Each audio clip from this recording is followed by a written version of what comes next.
Good evening. Everybody's catching up over the summer here. I'll call the meeting to order. And please stand for the Pledge of Allegiance. I pledge allegiance to the flag of the United States of America and to the republic for which it stands, one nation, under God, indivisible, with liberty and justice for all. Are either of the absent board members online? Pat's out in the hallway on the phone. Okay. And not Macau. Okay, thank you. I'm sorry, was there? No, is there nobody is online. No one is online? Correct. Okay, thank you. All right, it does not look like our student council representatives are here tonight, so we will move forward with board approvals. Is there a need to amend the agenda for any additions or deletions?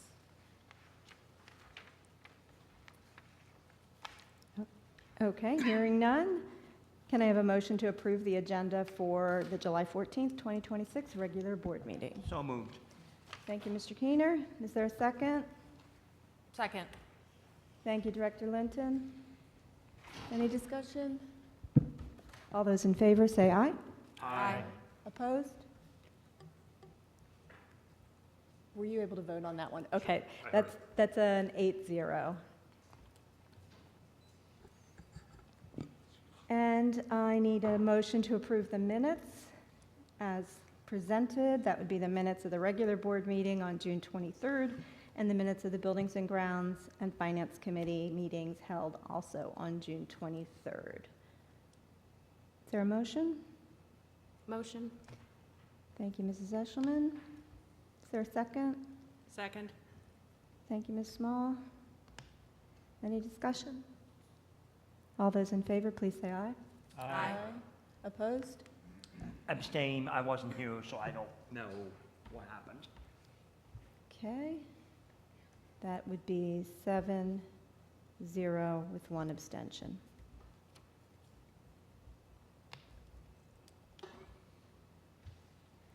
All right, I don't believe we have any resident comments at this meeting, so we will move on to the superintendent's report with Dr. Musser.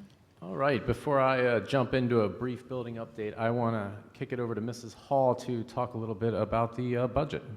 Okay, so as you all have probably heard, we have a budget, and it's not even the 15th of July, so that's exciting. Just some highlights as they relate to Hempfield. Basic ed funding was up 123,000.7% increase. Our special ed funding was just under 100,000 at a 1.9% increase, and we were granted the Ready to Learn adequacy funding again, which was 680,000. And the 680 from last year rolled into our base, which we did budget for. So total unbudgeted increase from the state is a little over 900,000, which is a 3.65% increase from the state. Other things that apply to us, they put more money, another $100 million into the public school facility improvement grant. As you might recall, we were awarded that once already. We've applied again for the LMS HVAC project for next summer, so we expect to hear about that in the fall. And then there were a handful of code changes, cyber charter residency and truancy. The burden for residency verification will now fall to the cyber schools, and they must report that to the district by October 15th of every year. And if we do not have it, we can withhold payments, and PD will not affect our subsidy.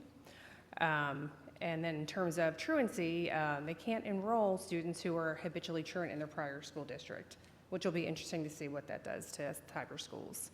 Other code changes, mandatory recess, 30 minutes for students full day K through 5th grade, 15 minutes for half day K. They've added a facilities inventory, which is going to be every 5 years. First one will be due next December. We're in good shape there because we already know everything about our buildings, having gone through the feasibility study. And things not included, cell phone ban and minimum wage increase, which were talked about, but not part of what was approved. Any questions? So, Mrs. Hall, just to make sure I heard you correctly, we got about $900,000 more than what we were budgeted for. Correct. So what is under the budget framework that the board approved, what will happen to that $900,000? So that is what the board has talked about, discussing what they want to do with that adequacy funding. There are a list of things that it can be applied to, and I think Dr. Dandridge is going to talk about that at an upcoming meeting. Yeah, he did let me know he'd be bringing that at a, Pardon me? he did let me know he'd be bringing that at a future board meeting because they're kind of going through the financials now. And I asked him even to provide a list of what it was used for last year and share that with the board because I think that would be important to know historically. So, but we could put it towards capital reserve, we could put it towards debt service, we could put it towards maybe increasing taxes less next year, any of those things. We So- don't have so- to spend that money, right? Yes, not directly. You'd have to put things that were already in the general fund budget, not attributed to adequacy, to free up that money. Special ed funding should go to special ed. That's something we're seeing an increase year over year, and the increase we got from the state is probably not going to cover it. But the rest of it, you can do that. So, and, Mr. Wagner, 1% of a tax increase this year works out to about how much in revenue? Just shy of $1 million. 975,000. Yeah, 975. Okay, so had the board increased taxes by, say, 3.1 to 3.2%, in light of this money from the state, the budget still would have been balanced? The budget would have, yes. Yeah, with understanding that we were not certain what we were getting. Correct. Okay, thank you.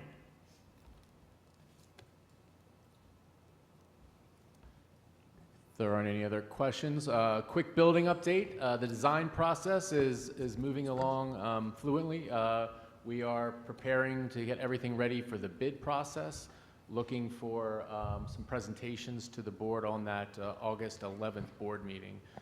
Still waiting to hear back from the DEP, but we are expecting to hear back from them within a week or so and results from that submission.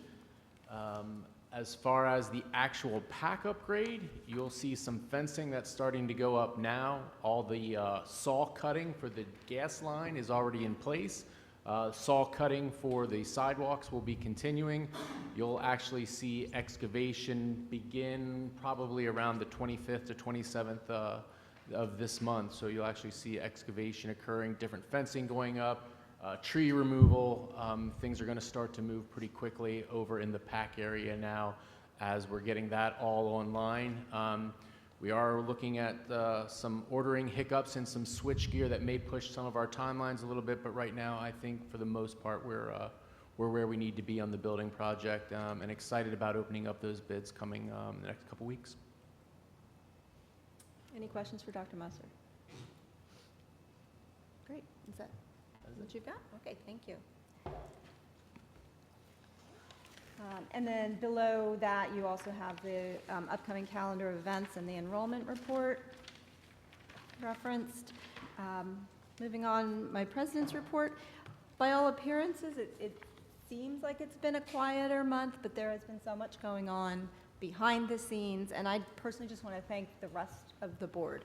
I know each of you, you volunteer, and I know all of you, every one of you, has been doing other things to support the work of the board between meetings and researching things and meeting with people, and I really appreciate you, everybody pitching in on that, so thank you very much. Also wanted to give a shout out. Several of us have been able to go to the Hempfield Black Knight bookmobile. Jason's in the back. It was just delightful to see so many families there and to see the kids interacting with their teachers and their principals and their joy in seeing those familiar faces over the summer, let alone getting books. So what a special community building project that is, and thank you to all of the teachers that have put work into that and to the foundation for the funds to do that. It's just, I think it's wonderful, and I hope it continues to grow. And also our own Black Knight in residence sweated it out in the Black Knight costume. Thank you so much. It was a stunning look. But wear shorts for the summer. You know, Shorts the and laid-back night. sneakers in the Knight's outfit, so good stuff. So that's all I've got for my president's report. We'll move on to the representative and adjunct reports, starting with Mr. Keener or Mr. Best for the Lancaster CTC. Yes, thank you. Thank you, Mrs. Brady. The Joint Operating Committee met on June 25th. Mr. Best and I were both in attendance. It was a very, I would say, short and relatively uneventful meeting, just kind of teeing things up for the summer recess. Nothing of particular consequence occurred, and the next meeting will be August 27th at Brownstown. Okay, thank you. Next is Hempfield Rec Center, Mr. Wagner. Nothing substantial new to report. However, the Strategic Planning Committee and the Finance Committee for the Rec Center continue to have discussions with respect to the ongoing plans to renovate and expand the facility over the next couple of years. So that continues to happen. The next meeting will be next Wednesday, the 22nd. Okay, thank you. As far as Buildings and Grounds report from last month, it was a very, very brief meeting. We had 3 bid approvals for electrical, mechanical, plumbing, the construction needs for the PAC MEP projects upgrades, and we approved those bids, and that was the extent of the Buildings and Grounds meeting last month. Mr. Wagner, Finance Committee. Yes, indeed. Also met the exact same night that evening in late June, feels like a year ago. And during that meeting, there were a number of contracts scheduled for approval that will be taken care of tonight, up for approval for this evening. Additionally, we also had a handful of approval of contracts that took place that night as well. And then also we had a presentation from our bond advisors from Raymond James and Associates. They presented information on the district's borrowing capacity, financing and revenue generating options for the high school project, the preliminary financing schedule. And then also there was also alignment from the board to proceed in preparing documents for the board to adopt the maximum parameters resolution to take place in August. That is all for finance. It's a lot. Yeah, Good stuff. full meeting. Yeah. All right, we now are at item number 9, personnel action items. I am looking for a motion to approve personnel action items 9A, 1 through 10 as presented. And I will note that Mr. Andrew Hull, whose name is on that, is here tonight. So welcome to Hempfield. And also, Mrs. James is not, but I don't like her name being on this list. Mrs. James's retirement is announced there. So, but anyway, I do need a motion to approve the personnel action items 9A, 1 through 10. Is there a motion? So moved. Thank you, Director Linton. Second? Second. Thank you, Mr. Best. Any discussion? All right, all those in favor, please say aye. Aye. Opposed? That carries 8-0. Congratulations.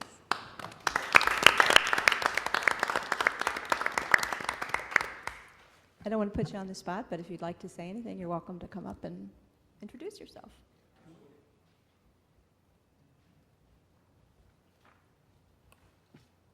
Good evening. So, as said, my name is Andrew Hall. I'm a resident here in the district. I have 2 children that attend CES. So really looking forward to getting to serve the Hempfield School District community as well as the CMS community, and really appreciate everybody's time this evening, and looking forward to the future. So thank you. Thank you.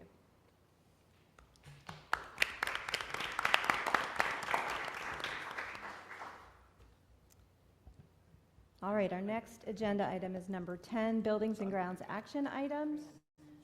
Oh, I'm sorry, Mr. Keener, yes. Sorry, I was going to ask this during the discussion period. I was unaware that Mrs. James was retiring. Is there a plan yet for filling that role in light of that we're undertaking a major building project and she's kind of in charge of it? It is 6 months out, so yes, a plan will be, Pardon me? I said that is 6 months out. She's here through the end of the year, so it will be discussed and developed if it isn't already. Okay. And I think that's something that, when did we find out about this? as a personnel item, is not, Yeah, you I'm know. just asking when we found out about About 2-3 weeks ago? When? 2 weeks ago. Okay, and the board was informed when this report was released 2 days ago or 3 days ago? Thursday? Okay, thank you. Yeah.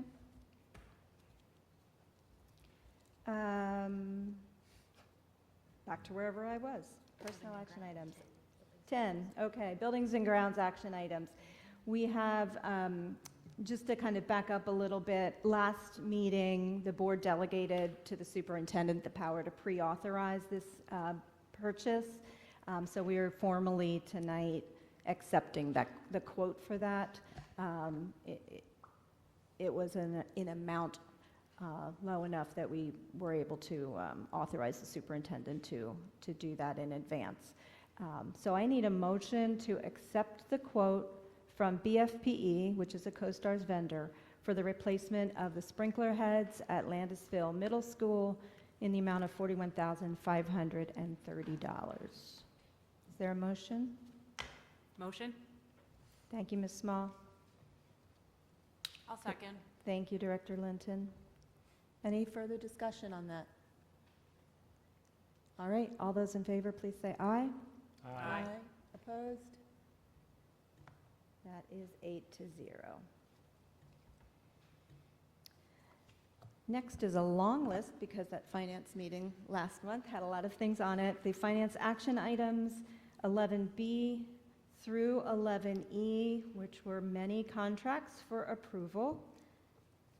And then the student meal prices for this coming school year, the adult meal prices for the coming school year, and the grant agreement for the Job Training and Education Program grant that was recently awarded, which is excellent news.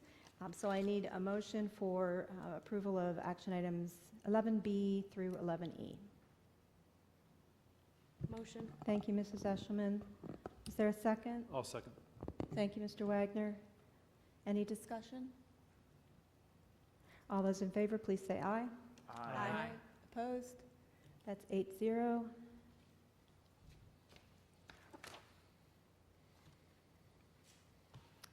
And then item 12 on the agenda are policy action items. This is the second reading of these board policies, which are policy 113, special education, 113.1, discipline of students with disabilities, 113.2, behavior support plan, 113.3, screening and evaluations for students with disabilities, 113.4, confidentiality of special education students, and 114, gifted education. Is there a motion to approve the second reading of those policies?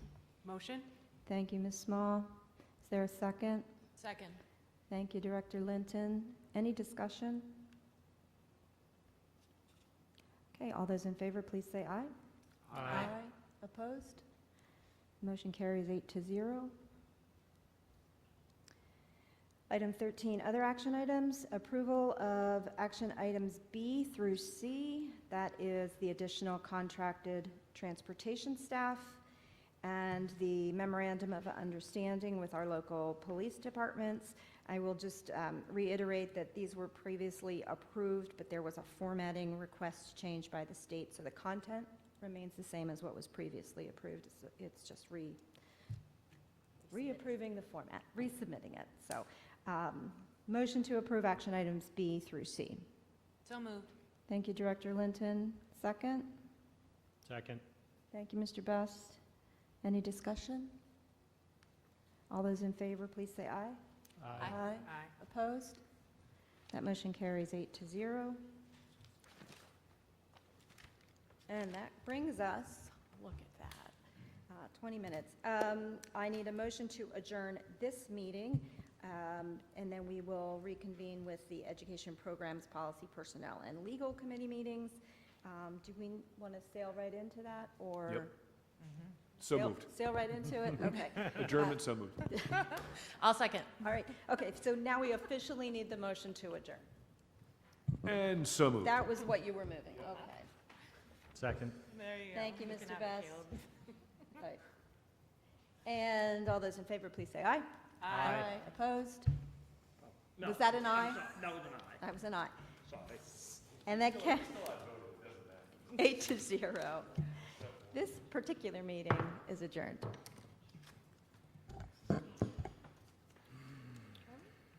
Yeah. So are we recessing for a few minutes, or are we going to? No, I think we're going to stay. We're just going to rearrange. Pardon me? Nope, we're going right ahead. Going right on. We're just going to rearrange Pat these. voted on it.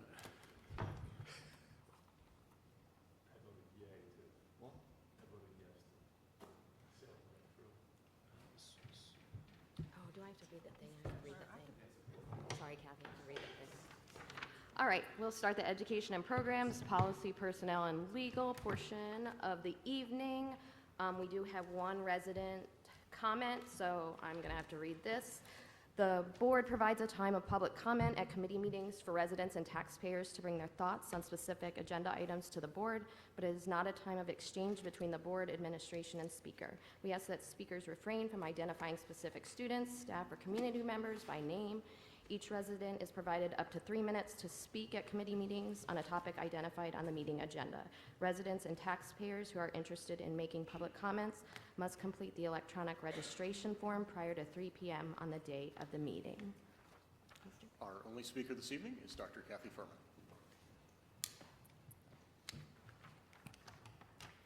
Good evening, Dr. Kathy Furman, West Hempfield Township, retired school librarian, school library supervisor, and current instructor for graduate level library science coursework. I'm speaking tonight in support of revising the 109 School Library Materials Policy and administrative regulations attached to that policy in order to provide Hempfield students with equitable access to relevant information and stories which support the mission of the school district and the school library program. They need access to these resources in a reasonable timeline that is not hindered by burdensome and lengthy procedures. As I've shared with the school board before, the Hempfield school librarians are specially trained in collection development based on their coursework, experience, and professional development. I'm not sure that everyone here understands how much time, how many steps, and factors that are part of the selection process, just to choose each and every single title for a collection. First, certified school librarians collect and evaluate data from multiple sources, including analyzing all of the curricular units for the school, the demographics of students they serve, the varied reading levels of their students, as well as any special needs. They also collect data from their catalog and circulation system, analyzing and comparing more data points, not just CircStats, but they also look at currency, validity, and depth, breadth, and gaps in the collection, taking into account both print and non-print sources available for students. When they review individual titles for selection, they read many, many professional reviews, and they also consult other professional and educational sources, local, state, and national. Finally, they know their students. They are the librarian for every single student, for every single grade, every single year for that school building.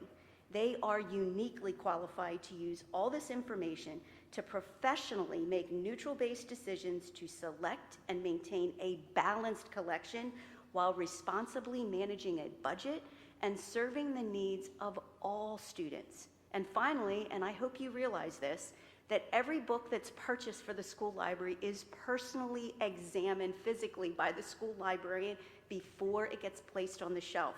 One more step of evaluation by the certified school librarian. The librarian is immersed in the library collection daily. They know the curriculum and the resources students need to be successful in their learning, and most importantly, they know the students. Therefore, no other school personnel can be expected to have the same level of expertise and judgment in making selections.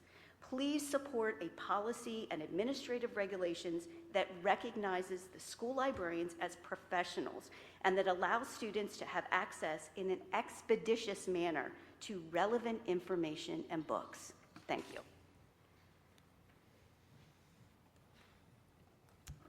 Thank you, and now we're moving on to a presentation from our business office that kind of comes along from a previous presentation, but definitely affects students. So I'll turn it over to you guys. So I just wanted to first just say this is a collaborative effort between the leadership team and the business office. We started to look at this, yes, when we started talking about the different funds of how a school district runs, but also from kind of an audit point of view, making sure we are getting ready, getting prepped, making sure we have proper manuals and procedures and policies in place to truly govern the student activity fund well. And that takes a group effort on both the business office side and the administration side with the high school and the middle schools. So just a quick overview, the administration responsibility guide. So this is just kind of a breakdown as far as what the business office does versus what Dr. Musser and Dr. Brossman are doing. So the assistant superintendent and the building principals are really to the day-to-day function of student organizations, clubs. They're supervising their advisors, and they are enforcing the school policies surrounding clubs and organizations. Where the business office is kind of helping with the financial responsibilities, including the cash disbursements and receipts and maintaining accounting records for the club itself. So we're going to move into presentation, context, and legal framework of the Student Activity Fund. So I know there's different level of understanding depending on how long you've been on the board. So I'm going to briefly touch on some of these bullets and then just give you an overall example. Student activity funds are funds that are generated for students that are not budgeted by the district. These are things that the students wish to do, that is within their bylaws and what their students are wishing to accomplish in their unique programming. It still falls under the board, as the board is still in charge of approving those clubs and approving how we're going to do some of those expenditures. And the financial accountability is still an important piece, that we are managing those funds correctly. And the thing that I think that's probably missed the most when it comes to these student activities is the instructional component, which is why there is the sharing between the business office and the educational institution. We are working with students, we are advising students, but students are doing the work. Students are creating the fundraising activities. Where do we want to spend the money? How do we want to spend the money? You know, being responsible with all those pieces that come with that. So an example that everyone on the board would be quite familiar with is sometimes you see me put those overnight trip requests on. That's a great example of some funds that are used through the Student Activities Fund model.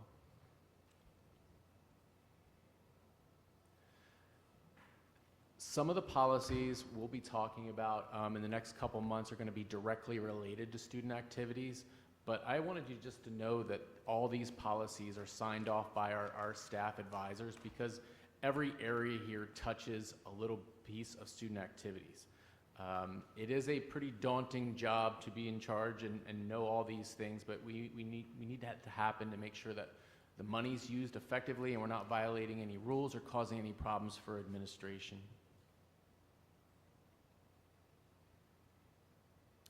Okay, so back to the purpose, objective, and guiding principles of the Student Activity Manual. So the purpose of this manual is just to formalize rules and transaction flows to ensure consistent financial controls for student activities. I want to point out that student activities is heavily regulated in terms of the PA School Code, Section 511. So we have to make sure that we are adhering with the school code when it comes to how we're running student activities. With that, we're ensuring the uniformity and accountability, looking at the bookkeeping methods and documentations to eliminate errors. Those bookkeeping methods, I want to point out that, again, the student activities is a custodial fund, so the students are ultimately making all of the decisions with all of the funds raised within their club account. The administration has no say in terms of how the students want to spend it, as long as they fall under allowable expenditures within Section 511 of the school code and our own board policy. And has that always been the case? We have not had any problems with that? The students have approved all of their own expenditures. There's not been any issues with that, I'm assuming. Yeah, so we have documentation that the students sign off on all of the check request forms, and they also sign off on all of the cash receipts that are being deposited into their fund. So they are well aware of what's going on within their own fund. Okay, and they're the ones making the decisions, as long as those decisions don't contravene board policy. Yes, the students are making those decisions. Okay. Yep. So And then, I'm just curious why there are many students here helping to do this presentation, but, It's summer. It's summer. I mean, July. I'm sorry, what? it's the summer, and it's just, this is more of an informational piece of student activities. We don't necessarily, like, the students are going to be looking through the handbook and looking at it with their advisors, but we don't expect the students to look at school code to the level that we're looking at the school No, code. I agree, but they should be here helping to, making sure they have all the same information we do about funds that they ultimately control. Mhm. Yeah, that's, yeah. So going on to balancing control and efficiency, we're just making sure that we maintain a strong financial control while minimizing administrative workload. Again, students are making all their decisions, and that's all based around their bylaws and their budget. Lori?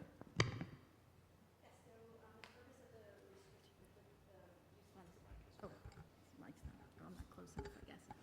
The purpose and the use restrictions, so as Lydia mentioned earlier, the funds are used to supplement the district's general fund, although they cannot replace our budgeted funds or serve as a discretionary fund. As she mentioned earlier, again, we should have minutes representing those meetings that the students have to indicate that they're similar to this meeting here, that they took a vote, that it was a majority of that representation of the group, to say that that was what they intended to purchase. They should also have a budget outlining what they intend to do with those funds as they're going through that process. We're not just raising funds to raise funds.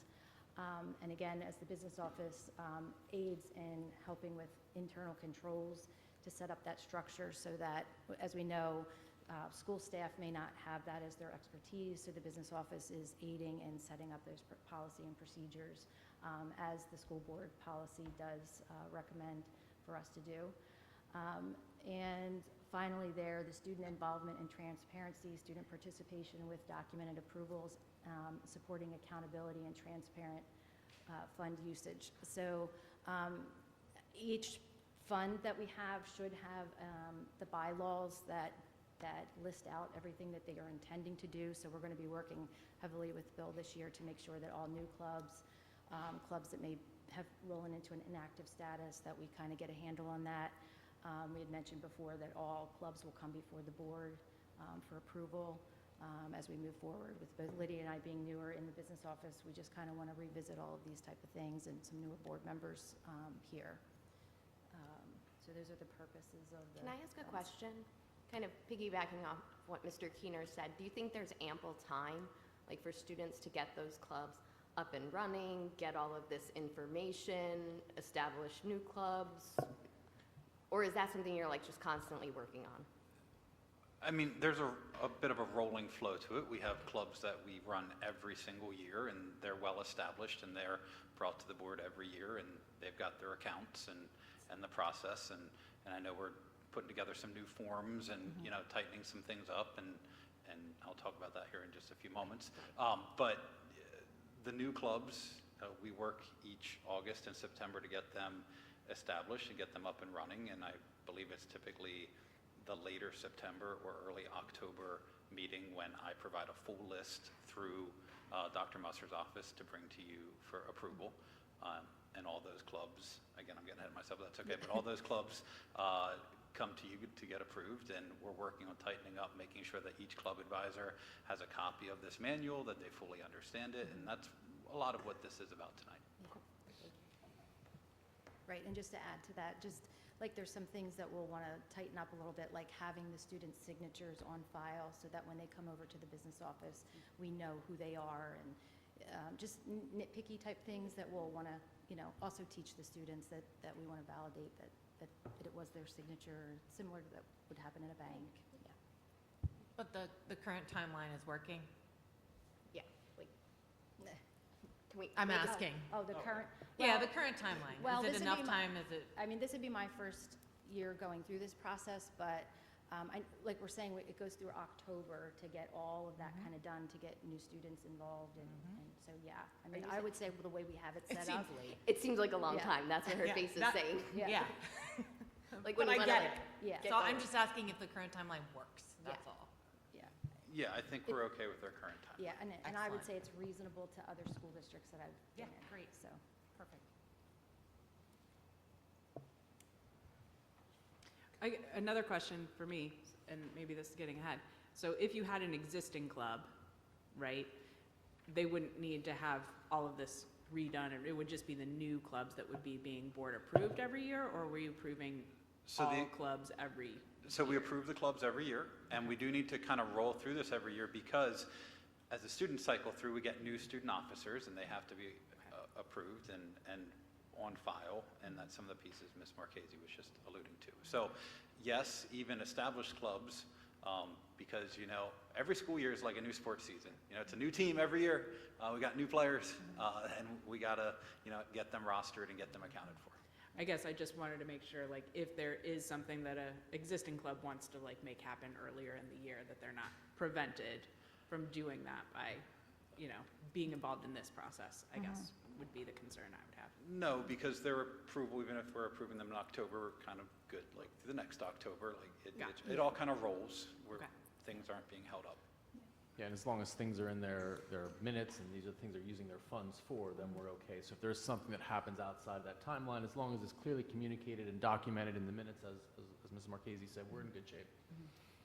And I also want to point out for new clubs, they don't follow necessarily that same timeline. Whenever a new club is kind of presented to Bill, they fill out the paperwork and then it just follows a new timeline, making sure that it gets all the proper approval. And by the time it gets to my desk, I get their accounts set up and everything and ready to go. So the new clubs aren't as held fast to the September, October as ones that are just being rolled over year to year.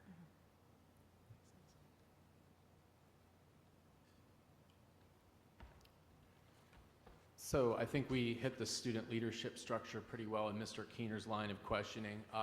Very, very student-led. One of the primary roles of the Student Activities Fund is that instructional piece. The advisory role is exactly that. It is an advisory role. They're not assisting in decisions. A lot of times, if I'm sitting in some of these student activity meetings, they'll be sitting in the back. They'll be making sure that the proceedings are going accordingly, that they're following what their minutes said they were going to do. They're following the proper procedures in their compliance with school board policy, as we mentioned in some of the other slides. One of the things that I am excited about as we're redoing this manual a little bit is some of the financial safeguards and accountability pieces, because again, it is cash moving back and forth, and it is a lifelong practice as money moves around the organization, that the things that students are doing for their clubs are the same things that Ryan Landis is doing for our athletic department. So those pieces are all in play with student activities.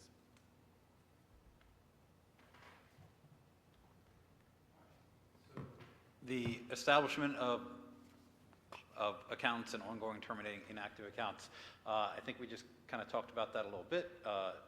New accounts have to go through the application process. We, make sure we have everything on file, make sure the advisors have signed off that they understand everything. And then the annual account review is for the existing accounts so that we're rolling them over each year. Sometimes you get new advisors, you got to get everyone up to speed. Obviously, you get new student leadership each year. The advisors have to help make sure they're up to speed. So it is an ongoing process. And then, as Lydia will be able to talk to you a little bit more about, we do have some clubs that fall by the wayside. Things come in and out of fashion, and some money sits there for a period of time until we have a way to, I don't want to steal your thunder, but basically, as board policy lays out, the unused funds after a period of time does revert back to student council, who kind of holds onto those funds and uses them appropriately. Sometimes they get repurposed for other things. Sometimes they sit on them for a little time until maybe that club comes back. But they've got different ways of handling that. But I'll let you talk a little bit more about the inactives. Yeah. So I guess to start off, how we identify inactive accounts is I look at it as the entire year, so from really September through June, if there's absolutely no activity in that club account, there's no receipts being deposited or any cash disbursements going out, at that point I would notify Bill to let him know so he can either track down the advisors if they are still out there, or just to see if he has any more information. Maybe that club just has decided to inactivate and decide to not function anymore. At that point, once I get the information I need from there, I do roll those funds right into student council. The thought being student council is looking at the entire student body, so they can use those leftover club funds to benefit the entire student body. If that club were to come back on the books, we would have record in seeing where their ending balance was if they wanted to reinstate it. That's their terminating accounts. This is kind of for, think of like your steering committee, so the class of 2026, they fill out paperwork, more or less just saying how they want to handle their funds that they have remaining at the end of the year. Typically, the steering committees roll their remaining funds into the incoming class. A few times I've seen the steering committee roll their funds into student council. It's really, again, up to that steering committee how they want to handle their remaining funds. But we do have a process to making sure that those funds don't just get left to the wayside. They are repurposed, and they will always be there if we need to bring them back around. For students. For our students, yeah. So 2 follow-up questions. First, just on average, and I know it probably varies from year to year, how many funds are cheated back to student council? Like, are we talking hundreds of dollars, thousands of dollars? Like, just help us understand. I'm just curious how much that is. The last 3 school years that I've been here, I think there's only been 1 club account that was rolled back into student council, and they had less than $1,000 in their account. The steering committees really depends on how that class uses their funds. That can range typically a couple $1,000, but that'll get rolled into the next incoming class.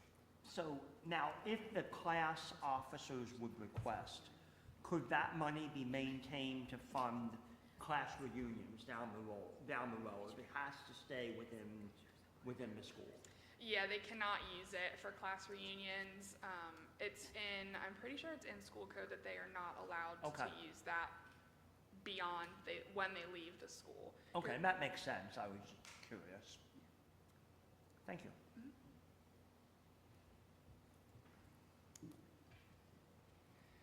Okay, so cash handling procedures, this is just general overview. So the funds are counted daily and by authorized personnel. That authorized personnel starts at the student level. The class officers, usually the treasurer, the president, have to physically count any cash.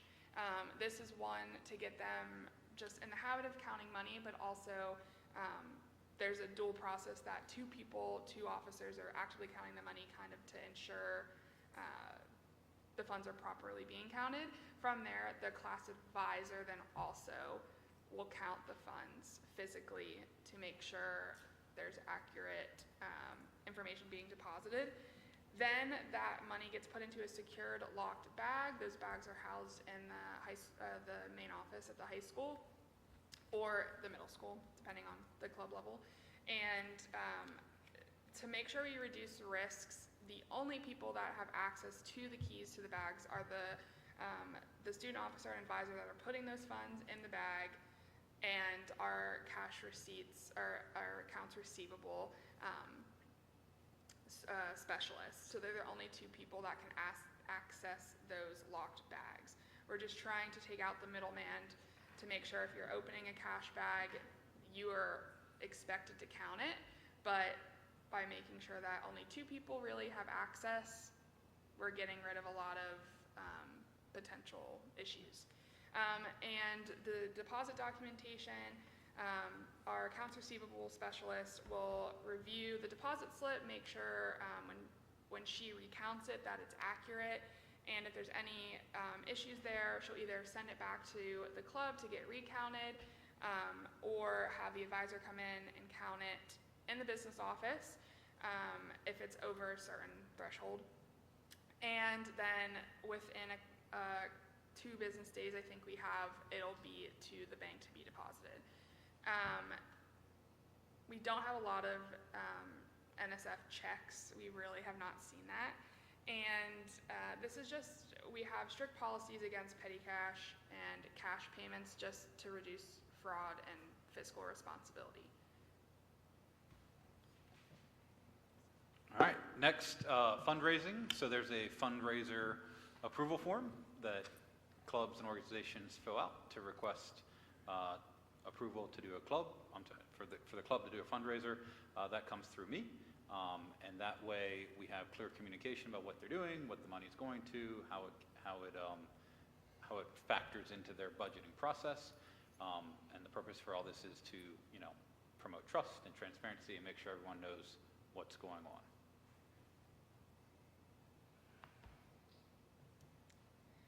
So interest allocation. So all of the club accounts are housed in one bank account at our financial institution.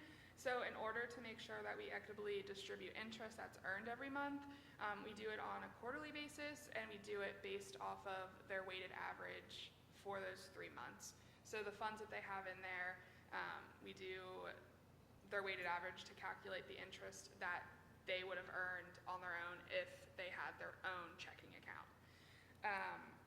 That just seems to be the best way to make it the most equitable.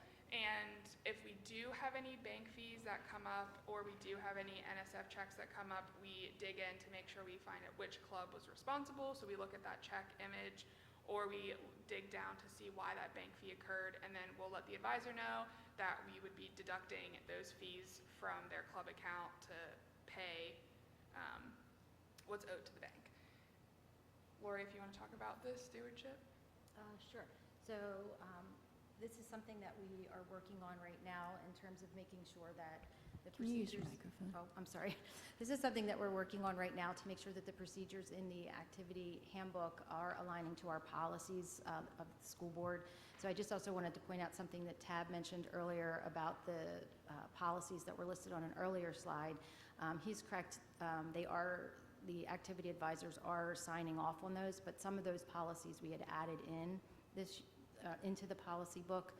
They were not in the list. I don't believe that Dr. Brossman had given us, so we'll be including those now because they are some like meals and beverages and different things that student wellness that also they need to be concerned with. So it's a more expansive list. So again, in terms of it's listing up there prudent fund stewardship, but just in terms of making sure that the handbook is in alignment with all of our policies that we have in application from the school board.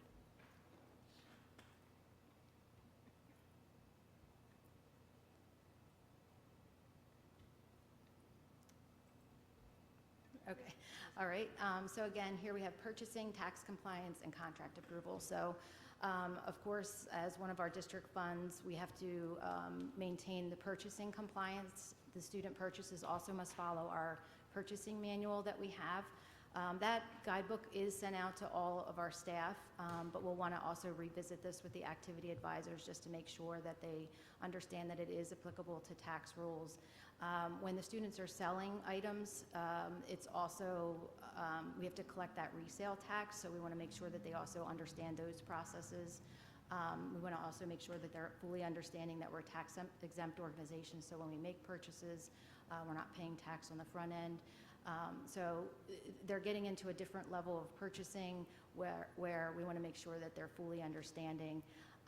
Again, PTOs and booster clubs do not use our district tax exemptions, so making sure that all of that compliance is in order.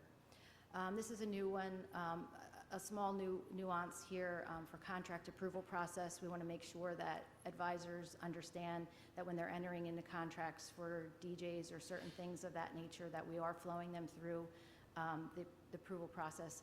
Not to say that they haven't been, but just to say it might not be as timely because they might not have been aware of the process. So we want to make sure we get all of that information out We're going to make sure they get the schedule for how that process flows.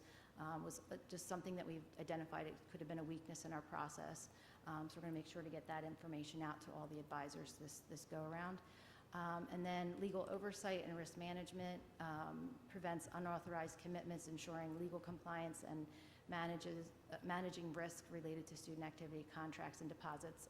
Some examples, we had, maybe an advisor wanted to give a deposit before we signed the contract, or in other districts I've been, we've had teachers signing contracts where, that's something that's really held for the board to do. So we want to make sure everybody's educating and understanding that the school code requires that the board approves those contracts and signs those. So just making sure that everybody has a full understanding of that, the legal responsibilities that the board has and the district must maintain, so. All right, that one's me. So allowable and unallowable expenditures, what can the clubs and organizations spend their money on? In short, activity funds need to be spent on students. So they can spend their money on things that support their club or other students in the school. They cannot be spending their money on things that the school should be providing, and salaries and paying adults or providing things for adults. It really needs to be things that are student-focused and student-led. That's the best way I can sum it up. And then the last point there about fiscal discipline and compliance, they're not permitted to carry negative balances, so they don't do that. And the athletic gate receipts isn't really a club thing, but all that money goes back to the general fund. So to make sure it's all accounted for.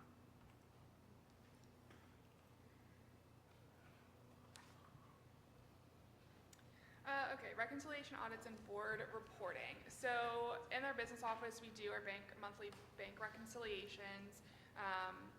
Those are done within the first 10 business days. We give time to make sure any clubs that are submitting deposits, that they get there, it has time to be recorded, and then goes through the approval process and the review process. So the bank reconciliation within the first 10 business days.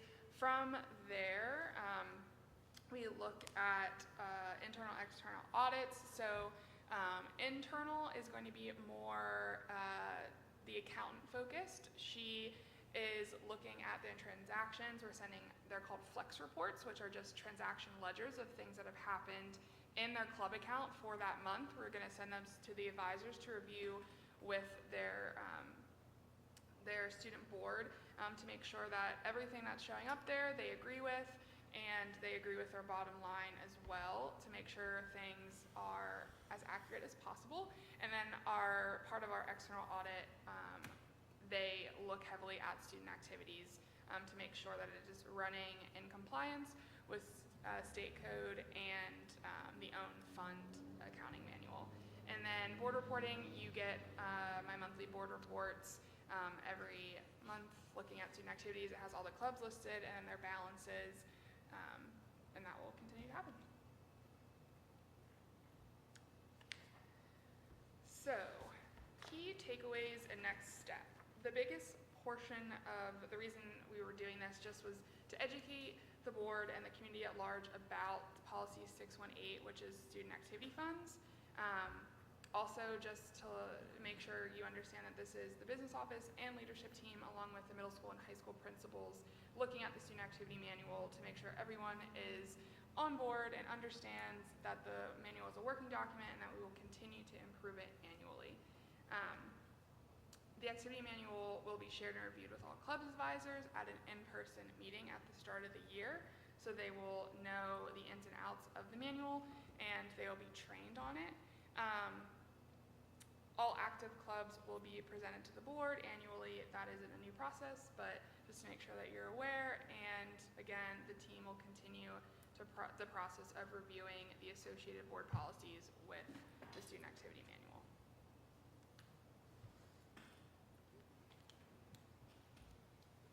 Thank you. Any question? I feel like that's a lot of information about something that we don't really think about as a board, so I appreciate it, and now we have the information, so as we work through things, we can always reference this, which is really helpful. Ms. Zeschman?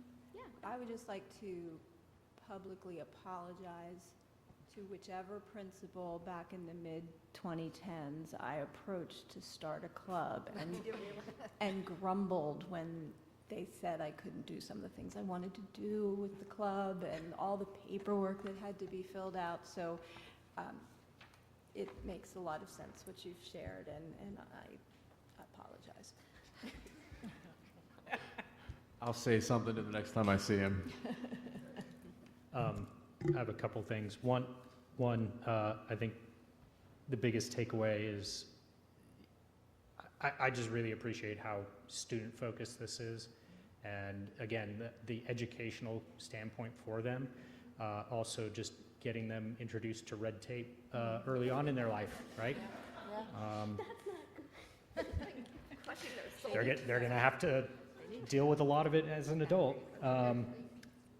Question though, for the contracts, I know you mentioned, them coming to the board and the proper procedures. I think there was once or twice that those came in like really, really late or even after the dates that were needed. So I think just kind of reinforcing that to the advisors.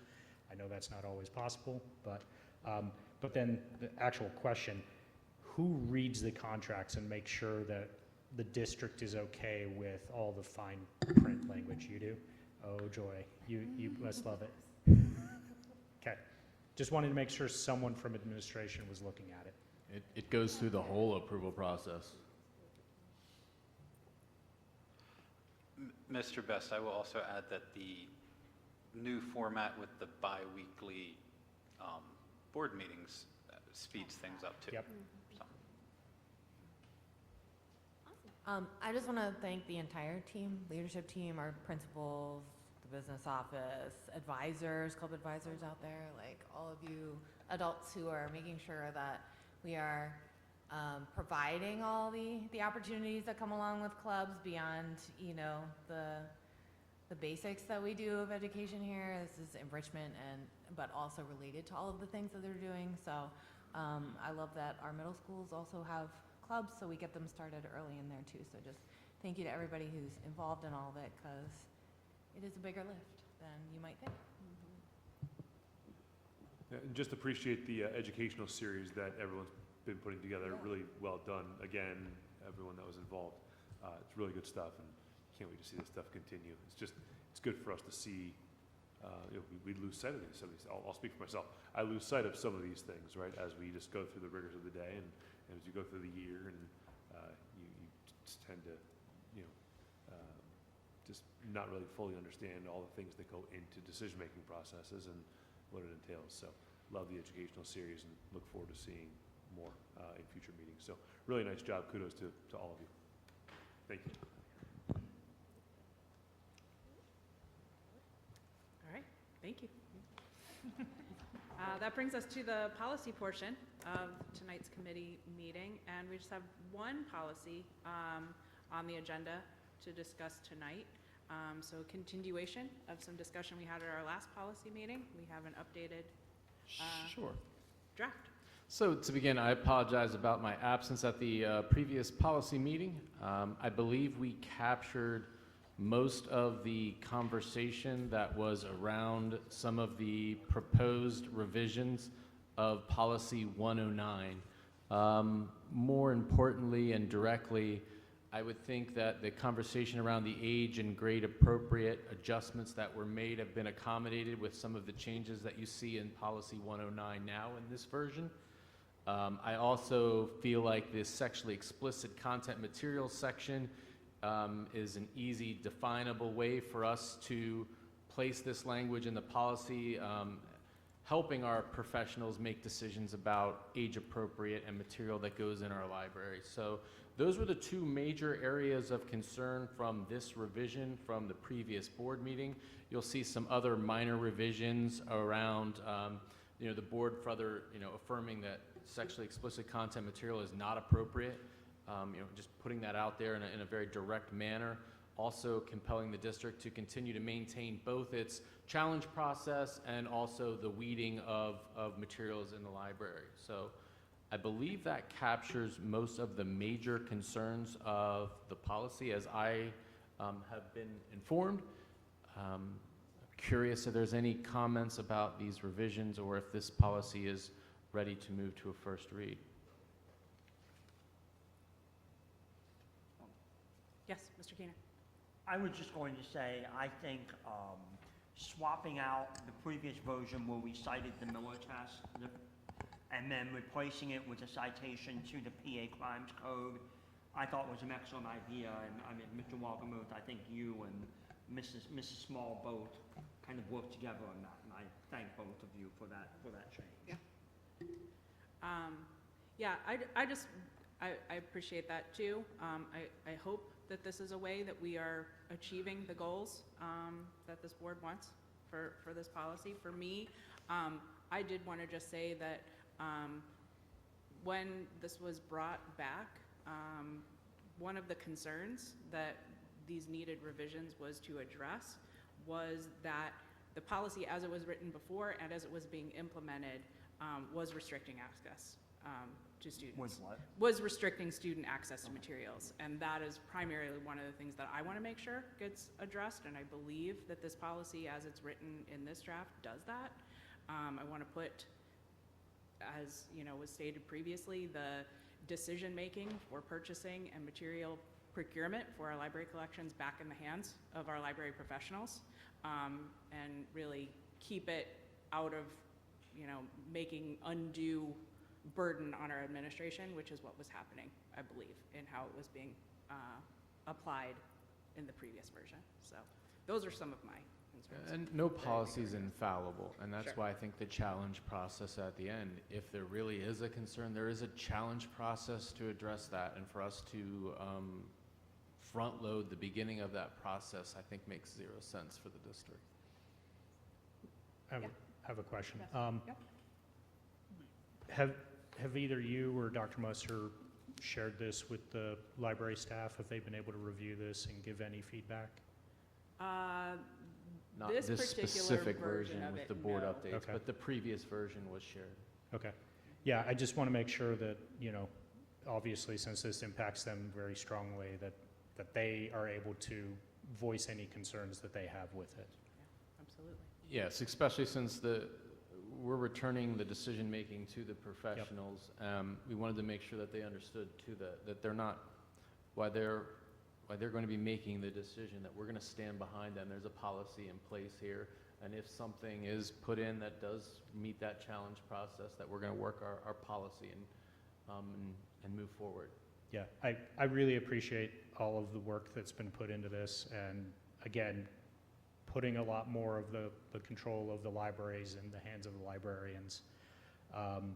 Overall, I think it's good. I kind of wish we'd left the sentence in the purpose section, but I'm not willing to fight over getting that back in. The I'm idea fine of either way. cutting that was that it was redundant. Not because we don't think it's valuable information, it just appears later in the policy. So that was the idea there. I think it was the last phrase, the represent different points of view or varying levels of difficulty. It's in that's also in the definitions. But, Thank you. yep, it's okay.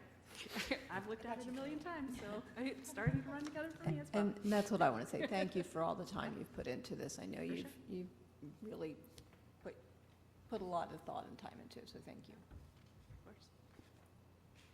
Well, I cannot say anything after I said so much at the last meeting related to this, but I appreciate the work that you did on this policy and removing the Miller test, which really had no relevance and would have complicated this policy. My motivation for making sure this is solid is to make sure that we're following the law and we're protecting students from illegal materials or inappropriate materials that would get the district in trouble risk-wise. If this policy accomplished that, and I believe what you put in here does, I'm comfortable moving forward with it. And the only reason I wasn't comfortable before was because I don't believe we created a policy that was solid enough to do that. And so I believe this strikes a balance there. And I have no problem with who's reviewing the materials, to be honest with you, even though some people might think I do. It's more about protecting the district and the policies that the board has to set and the liability that comes with that. If we set a policy that maybe is soft and allows things to happen that might be an issue under the law or with minors, And that I wouldn't stand by. I think I can get behind this, and it looks much better than the last one. Thank you. Well, I appreciate that. I do want to just reaffirm, though, that I do not believe that that was a danger that was facing us. So I just want to reaffirm that I believe in our educational professionals, that they were not and do not intend harm for our children. So I just want to make that clear. Yeah, and I'm simply looking at it, just to clarify from a board standpoint, as a board, our responsibility looks a little bit different, and we have a responsibility to mitigate risk and protect the district from risk. And we do that one way by setting policy. And so this is an important part of our role, and so I take that role seriously. As do all of us. Any other comments, questions, suggestions? So hearing none, we will move this to our first reading. Yep. Thank you. Thank you all. So that brings us to our schedule of upcoming meetings. We will next meet on July 28th. We are going to adjourn to a brief executive session to discuss a legal matter.